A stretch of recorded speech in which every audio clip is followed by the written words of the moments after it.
हम सीधे रुख करते हैं खास मेहमान जो हमारे साथ लगातार बने हुए हैं। कांग्रेस की प्रवक्ता महिमा सिंह भी हमारे साथ मौजूद हैं। महिमा जी, विपक्षी दलों की तरफ से कल चिट्ठी लिखी जाती है, केंद्रीय एजेंसियों के दुरुपयोग को लेकर प्रधानमंत्री को कहा जाता है, लेकिन कांग्रेस ने तो इससे दूरी बना ली थी। अब आज क्या कहेंगे आप?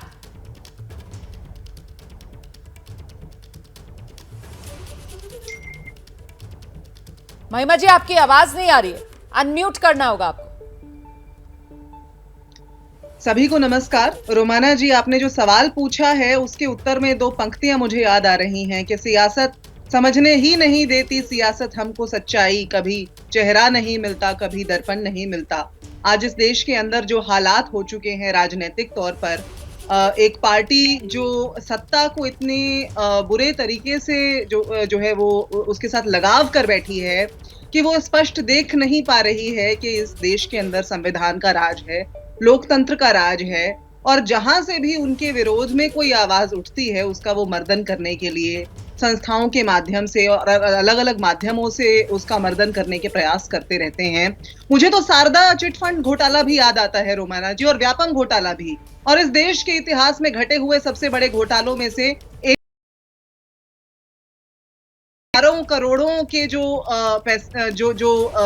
पैसों का जो दुरुपयोग हुआ है, जो जनता का पैसा है जिसका जवाब जनता को मिलना चाहिए वो नहीं मिलता, क्योंकि बीजेपी की वॉशिंग मशीन चालू हो जाती है। ठीक है, तो रोचक तो तब मतलब हो जाएगा मतलब केंद्रीय एजेंसियों के दुरुपयोग का आरोप आप भी लगाएंगी। विपक्ष की तरफ से वो जो चिट्ठी लिखी गई थी, भले ही उस पर कांग्रेस ने हस्ताक्षर ना किए हों, ऐसे में प्रदीप जी अब सवाल ये कि क्या ये 2024 के लिए एक नैरेटिव है जो आगे बढ़ाया जा रहा है कि साहब केंद्रीय एजेंसियों का दुरुपयोग किया जा रहा है मोदी सरकार की तरफ से, जबकि बीजेपी की तरफ से कहा जा रहा है कि साहब एजेंसी अपना काम कर रही है? नहीं रोमाना जी, आप ठीक कह रहे हैं, ये नैरेटिव बनाने की तो कोशिश हो रही है, लेकिन जो नैरेटिव ये बना रहे हैं उनको एक सवाल का जवाब देना पड़ेगा कि क्या सत्तारूढ़ दल का विरोध करने वालों के भ्रष्टाचार की जांच नहीं होनी चाहिए? अगर जांच होगी तो ये सवाल उठेंगे। सवाल ये है कि आपको अदालत पर भी भरोसा होना चाहिए।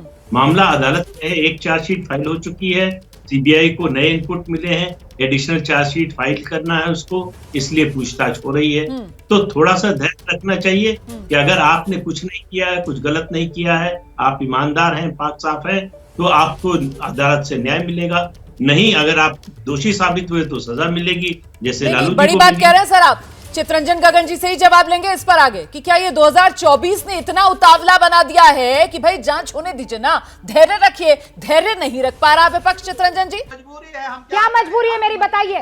मैं अभी आपको बताती हूँ कि मैंने ओए होए होए होए होए, नमकीन के चटकारे लेते हुए टकटकी मार के डिबेट शो को पॉज रिपीट कर कर के देख रहे हैं जोगिंदर जी।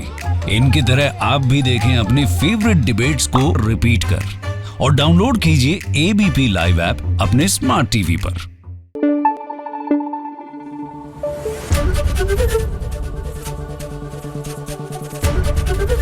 एबीपी न्यूज आपको रखे आगे।